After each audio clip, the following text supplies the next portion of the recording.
अब तक हम लोगों ने पढ़ा श्वसन क्या होता है, श्वसन के हमारे शरीर में क्या उपयोगिता है। हम लोगों ने जाना श्वसन जो है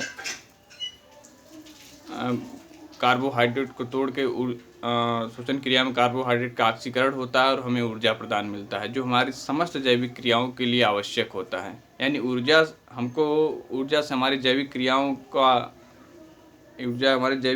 क्या करते हैं, नियंत्रित करते हैं।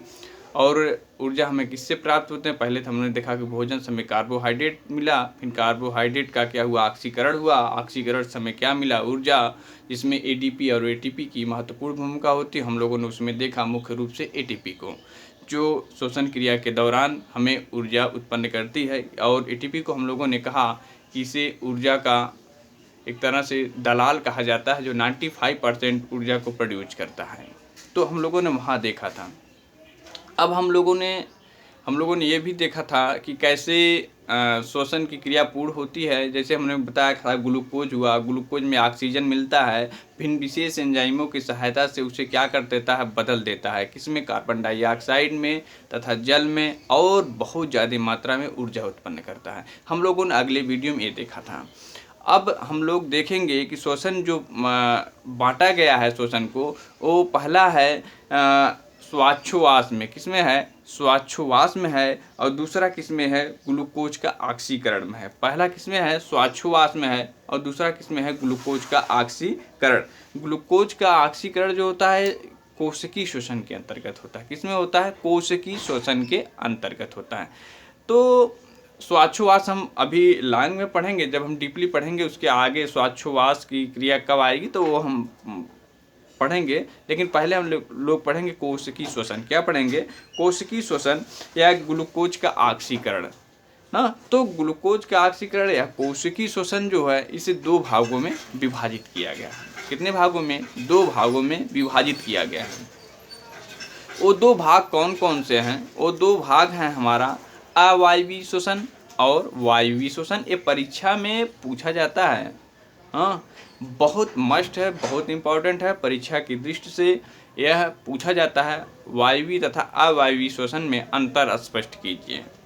तो हम आइए देखते हैं कि अवायवीय श्वसन वायवीय श्वसन में क्या अंतर है। यहाँ इसको आप लोग अच्छे से याद कर डालिएगा।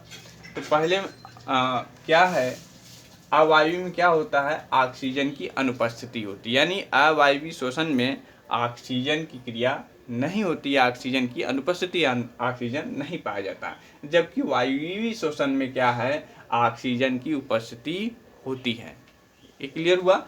यानी पहले में अवायवीय श्वसन में ऑक्सीजन की अनुपस्थिति होती है, वायवीय श्वसन में क्या होता है, ऑक्सीजन की उपस्थिति होती है। दूसरा क्या है, यह श्वसन का पहला चरण है। श्वसन का पहला चरण है, यानी पहला चरण पहले कौन होता है, अवायवीय श्वसन। इसलिए हम कहते हैं श्वसन का एक पहला चरण है, जबकि वायवीय श्वसन का कौन सा चरण है, दूसरा चरण है। यानी ये अंतर स्पष्ट हो गया, यह श्वसन का पहला चरण है, जबकि वायवीय श्वसन का दूसरा चरण है। और तीसरा क्या है, तीसरा अंतर, अवायवीय श्वसन में ग्लूकोज का आंशिक पाचन होता है। यहाँ पूर्ण पाचन नहीं होता, थोड़े थोड़े भागों में टूट जाते हैं। जैसे यहाँ पर कितने हैं कार्बन, कितने लगे हुए हैं, 6 लगे हुए हैं, तो इनका जो है 3 बांड में टूट जाएंगे। इसलिए जब ये आंशिक होता है तो इन्हें हम क्या कहते हैं, पारुवेट कहते हैं। क्या कहते हैं, पारुवेट। ये 3 भागों में टूटेंगे, यानी 6 है तो 3 भागों में टूट जाएंगे। यहाँ पर क्या होता है, यानी ग्लूकोज का यहाँ पूर्ण विखंडन हो जाता है। यहाँ पर आंशिक यानी थोड़ा बहुत ग्लूकोज का विखंडन हुआ था, लेकिन तब भी यहाँ पर क्या बनेगा, एटीपी बनेगा। ध्यान रहे कि ग्लूकोज का जिसमें आंशिक पाचन होता है अवायवीय श्वसन में, तो इसमें भी एटीपी का निर्माण होगा, लेकिन थोड़ी मात्रा में होगा। इसमें क्या होता है, ग्लूकोज का पूर्ण विखंडन होता है। इसमें आंशिक नहीं होता, थोड़ा बहुत नहीं होता, पूर्ण विखंडन होता है और पूर्ण ऊर्जा का निर्माण होता है। अगली वीडियो में मैंने बताया था रिएक्शन को। अगला क्या है, अवायवीय श्वसन में जो ये क्रियाएं होती हैं, कहाँ होती हैं, कोशिका के कोशा द्रव्य में होती हैं। कहाँ होती हैं, कोशिका के कोशा द्रव्य में होती हैं। जबकि इसमें कहाँ होती हैं, माइटोकॉन्ड्रिया में होती है। कहाँ होती हैं, वायु में कहाँ होती हैं, माइटोकॉन्ड्रिया में। माइटोकॉन्ड्रिया को हम क्या कहते हैं, कोशिका का ऊर्जा गृह भी कहते हैं। क्या कहते हैं, कोशिका का ऊर्जा गृह कहते हैं। और अगला अंतर है, इनमें कम ऊर्जा, अवायवीय श्वसन में क्या होती है, कम ऊर्जा उत्पन्न होती है, जबकि वायवीय श्वसन में अधिक ऊर्जा उत्पन्न होती है।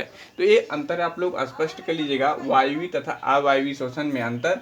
तो पहले अवायवीय लिखिए, इनमें ऑक्सीजन की अनुपस्थिति होती है, इनमें श्वसन का पहला चरण है, ग्लूकोज का आंशिक पाचन होता है, और यह क्रिया कहाँ होता है, कोशिका के कोषाद्रव्य में होता है, इसमें कम ऊर्जा मुक्त होती है। इसी में आप लोग इसको देख लीजिएगा, नोट्स में हम देंगे, उसको आप लोग अच्छे से पढ़ लीजिएगा।